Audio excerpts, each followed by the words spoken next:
હું વાડીએ હુવા જાઉં બાપુ, વાત ન્યા મૂકી હતી. હું વાડીએ મજી, મને આમ જંગલમાં મજા આવે, વાડીએ મજા આવે. પછી આપણે જે મિત્રોને ખબર હશે, રાતના શિયાળિયા બહુ બોલતા હોય ને, એટલે આપણે ટૂસકો કરતા, જોડો ઊંધો મૂકીને માથે પગ મૂકી દઈએ, એટલે શિયાળિયાનું ગળું બેન. બાપુ 2 વર્ષ કોને ખબર કોને કેવો જોડો ઊંધો મૂક્યો, અમારા કલાકારોના ગળા બેનતી. એ પગ લેવરાયો મારા બાપ, પગ લેવરાયો. ગૌતમભાઈ, આખી દુનિયામાં ખબર પડશે કે ડાયરા ચાલુ થઈ ગયા. પણ તમે બધા બહુ આપણા જે નિયમોનું પાલન કરી, સોશિયલ ડિસ્ટન્સથી, માસ્ક પહેરીને, બધા જે ભાવથી જે તમે બધાએ જે આ જે શિસ્તનું પાલન કર્યું, એ બદલ પણ હું ખૂબ ખૂબ તમારો આભાર માનું છું. કારણ કે સરકારની ગાઈડ્સ પ્રમાણે આપણે બધા નિયમોનું પૂરું પાલન કર્યું. બહુ સરસ થયું. શિયાળ ને બે બેઠેલા.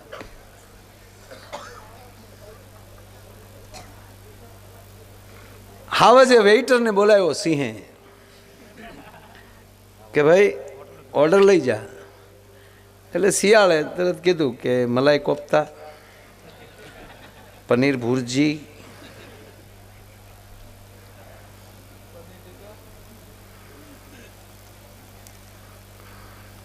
એને જે ખાવું થી લખાયું.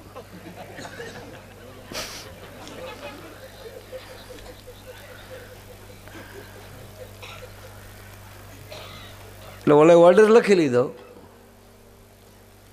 બહુ ઝીણી વાત છે, બહુ જનરલ નહીં જાય વાત. પછી વેઇટરે 2 વાર કીધું કે આ તમારી સાથે જે વડીલ બેઠા છે એને નથી ખાવાનું? તક ના, એ ધરાયેલા છે.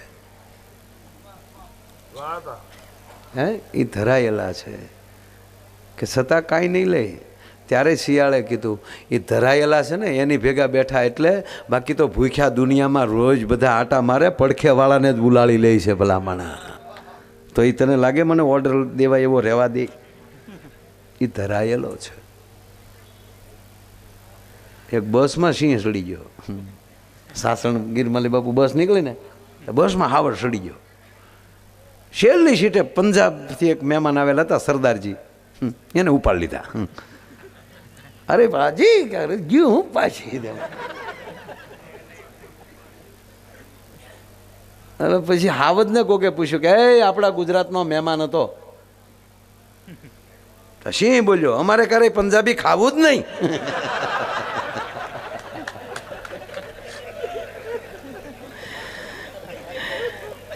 છેલ્લી એક વાત કહું બાપુ, એક વાત કહું, ગેરસમજમાં ના આવવું જોઈએ.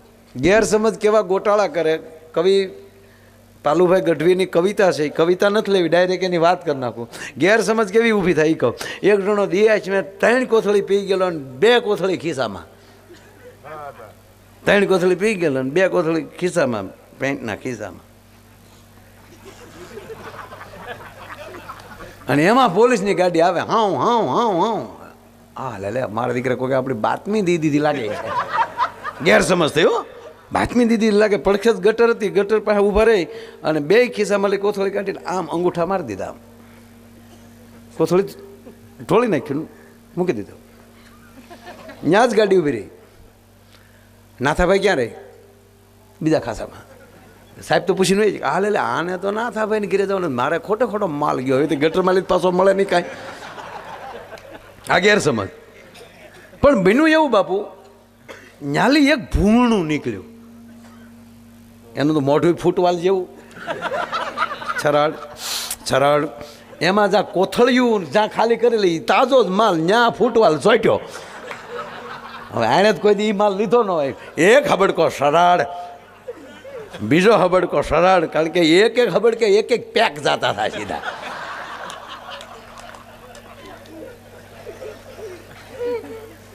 ત્રીજે હબડકે તપેલ ત્રાંબા જેવી ભૂરણાની આંખ્યું થયો. ભૂરણી, આ ભૂરણી. ભૂરણીને શું કે આને હું છું આધાર ડાર્લિંગ ભૂરડી ક્યાં ગયા ડાઘા ડાઘા કૂતરે આપણા ખાનદાનને હેરાન કર્યો છે એક ડાઘો રેવા દઉં તો ભૂરણીના પેટનો ને હો અને બાપુ ભૂણો તે વર ખાઈ ગયેલો દાંતડી અવળી થઈ ગયેલો અને રોડ ઉપર આમ સરાડ દાંતડી મળ્યો પગ ટળ્યો ભૂરડી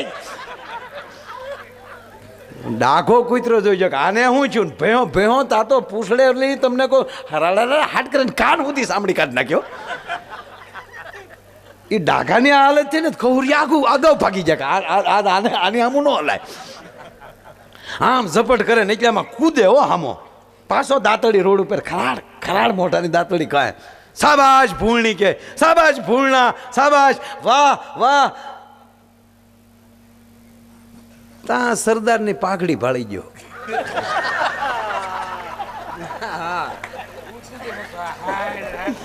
કૂદતો થયો ને એમાં આમ કર્યા કાનો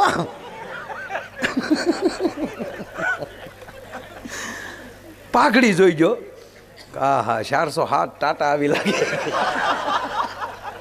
ભૂરણી કા સીમાડે ક્યાંથી જવાય કઈ બજારેલી વહેલું નીકળાય કે પતિદેવ હવે મારી વાહે વહી આવો અને બે ગામની બહાર ચડીને ઝાડા આડેલી આમ હતા જોવે આમ તા ઓલો તો સાયકલ નીકળ તાળા કુશી રિપેર કરવા આ પાછી ગેરસમજ થઈ આ તો તાળા કુશી પકડવા વાળો ક્યાં હતા આમાં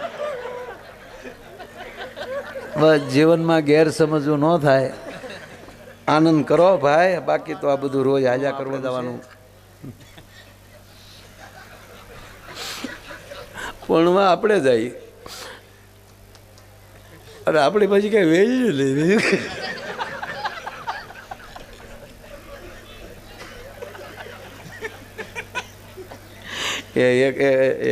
એક ભાઈ ને એના પત્ની કે જાનુ આમ ભાઈ બકા કયો આમ આમ જઈ ને તો હું માણા કાલુડીના ચાસે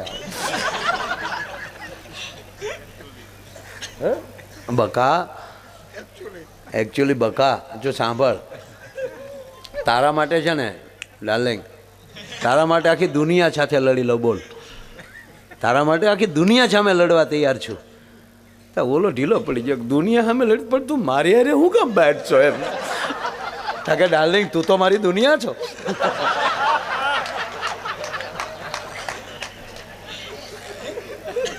તું જ મારી દુનિયા છો પણ છેલ્લી વાત એ આમાં આવશે આગળ પાછી એ હું મૂકું નહીં બાપુ હવે તમે આવો પ્રોગ્રામ કારે માયાભાઈ નહીં જોયો હું આમ ફરતો જાઉં ને આમ ફરતો આવું કારે સાંભળ્યું કહું તો સૌ હા